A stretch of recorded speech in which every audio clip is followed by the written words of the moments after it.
తాజా 30 సమంత అక్కినేని తిరుమలకు వచ్చింది. కాబోయే శ్రీవారితో కాకుండా ఒంటరిగానే వచ్చింది. నాగచైతన్య సినిమా రారండోయి వేడుక చూద్దాం సినిమాకు ఘన విజయాన్ని అందించాలని కోరుకునేందుకు సమంత తిరుమలకు వచ్చి ఉంటారు. నాగచైతన్య తన సినిమాకు సంబంధించి ఫైనల్ టచ్అప్లో బిజీగా ఉండటం వల్ల తిరుమలకు రాలేకపోయి ఉండవచ్చు. సినిమా విడుదలై విజయం సాధించాక ఆయన తిరుమలకు వస్తారు కాబోలు. తిరుమలలో సమంతను గమనించారా? కాటన్ శారీలో కనిపిస్తోంది. ఆమె తెలంగాణ చేనేత వస్త్రాలకు బ్రాండ్ అంబాసిడర్గా ఉన్న సంగతి తెలిసిన విషయమే. సమంత ఏ పని చేసినా చిత్తశుద్ధితో చేస్తుంది. తెలంగాణకు సానియా మీర్జా కూడా బ్రాండ్ అంబాసిడర్గా ఉంది. కానీ ఆమె ఎక్కడా తెలంగాణను ప్రమోట్ చేసిన దాఖలాలు లేవు.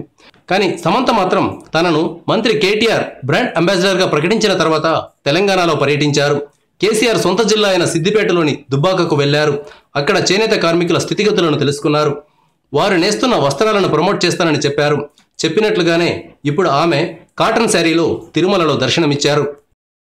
Thank you viewers. ఈ వీడియో మీకు నచ్చితే లైక్ బటన్ టచ్ చేయండి. తాజా 30 ఛానల్కు సబ్స్క్రైబ్ చేయండి. మీ మిత్రులకు షేర్ చేయండి.